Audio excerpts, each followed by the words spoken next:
Hari ini penyidik Bareskrim Polri menjadwalkan pemeriksaan pengusaha Haritanu Sudibyo sebagai tersangka. Haritanu Sudibyo merupakan tersangka dalam kasus dugaan pengancaman Kepala Subdirektorat Penyidik Jaksa Agung Muda Pidana Khusus Yulianto melalui pesan singkat.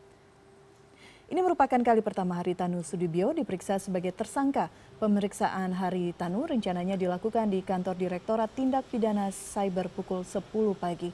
Namun hingga kini CEO MNC Media Group itu belum juga datang.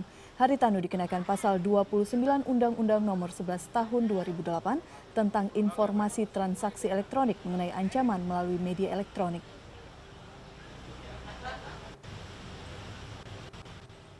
Pengusaha Haritanu ditetapkan sebagai tersangka 15 Juni lalu. Polisi juga sudah mengirimkan surat pemberitahuan dimulainya penyidikan atau SPDP ke Kejaksaan Agung.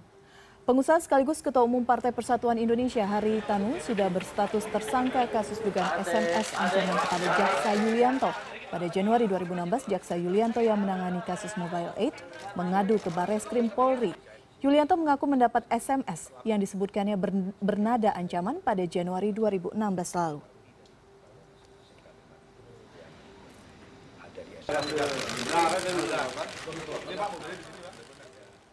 Koresponden CNN Indonesia Istiarto Sigit di Bareskrim Mabes Polri. Ito, selamat siang. Apakah sudah ada konfirmasi akhirnya bahwa Haritanu dipastikan akan datang atau batal memenuhi panggilan penyidik siang ini?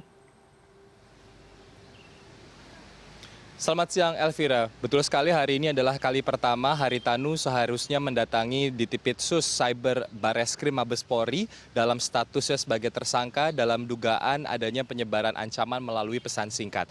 Namun jadwal yang seharusnya berjalan sejak pukul 9 pagi tadi hingga saat ini memang belum dihadiri atau kami belum melihat kehadiran dari Haritanu Sudibyo di Ditipitsus Cyber Bareskrim Mabes Polri sampai dengan saat ini. Adapun konfirmasi yang kami dapatkan berasal dari salah satu kuasa hukum dari Haritanu, yaitu Adi Dharma Wicaksono, yang mengatakan bahwa kliennya sedang berada dalam sebuah urusan penting dan tidak dapat ditinggalkan sehingga tidak dapat memenuhi panggilan dari pihak Bareskrim Polri. Ia pun menjelaskan bahwa kemungkinan Haritanu akan hadir pada tanggal 11 Juli ataupun lebih dari tanggal 11 Juli untuk melanjutkan pemeriksaan dalam dugaan penyebaran konten ancaman melalui pesan singkat. Memang kalau kita melihat kasus yang berjalan dan menyeret nama Haritanu ini sebetulnya sudah terjadi sejak tahun 2016 di mana Jaksa Yulianto membuat laporan ke Mabes Polri terkait adanya 3 buah pesan singkat yang dikirimkan oleh Haritanu di tanggal 5, 7 dan juga 9 Januari 2016. Di mana pada saat itu Yulianto memang sedang menangani kasus dugaan korupsi restitusi pajak dari PT Mobile Aid yang memang di mana pada saat itu juga Haritanu menjabat sebagai salah satu komisaris. Adapun isi dari teks ataupun pesan tersebut menurut Yulianto mengandung unsur mengancam, maka dari itu ia melakukan pelaporan di tanggal 28 Januari 2016. Namun Elvira, yang menarik, selang 1,5 tahun barulah diadakan pemanggilan terhadap Haritanu, tepatnya di tanggal 12 Juni 2017 dan gelar perkara baru ada pada 14 Juni 2017, sedangkan penetapan Haritanu sebagai tersangka baru ada pada 15 Juni sekaligus dengan terbitnya SPDP. Maka dari itu memang cukup membuat pertanyaan mengapa jarak yang cukup jauh waktunya untuk menetapkan tersangka dan juga gelar perkara. Adapun pihak Bareskrim Polri menjelaskan mereka telah memiliki beberapa bukti. Di antaranya adalah bukti pesan singkat itu sendiri, baik yang berasal dari SMS maupun pesan WhatsApp, ada juga dari saksi dan juga ahli, sehingga Mabes Polri yakin menetapkan atau meningkatkan status Haritanu dari terlapor menjadi tersangka. Elvira. Ya, itu apakah ada juga tanggapan dari pihak pelapor? Anda juga tadi sebelumnya menyebutkan rentang waktunya cukup jauh dari laporan sehingga penetapan tersangka. Apakah mungkin ada tanggapan dari Jaksa Yulianto mengenai penetapan tersangka dan juga rencana pemeriksaan Haritanu ini?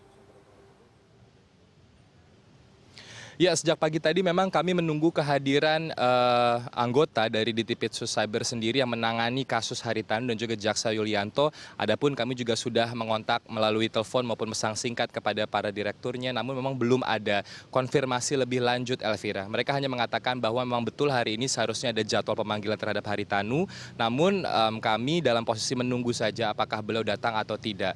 Adapun memang konfirmasi lebih lanjut akan kami dapatkan nanti ketika para para personil dari Ditipitsus Cyber sendiri hadir di sini untuk memberikan keterangan. Namun sampai dengan saat ini sayangnya memang belum ada informasi lebih jauh dari pihak kepolisian mengenai mengapa jarak begitu lama, lalu apa barang bukti lebih lanjut baik dari saksi maupun ahli, lalu bagaimana nanti kelanjutan dari kasus ini, karena kita tahu setelah ditetapkan sebagai tersangka, maka akan ada proses-proses berikutnya sampai ke pengadilan yang akan dilakukan oleh pihak kepolisian. Elvira. Istiarto, terima kasih informasi Anda.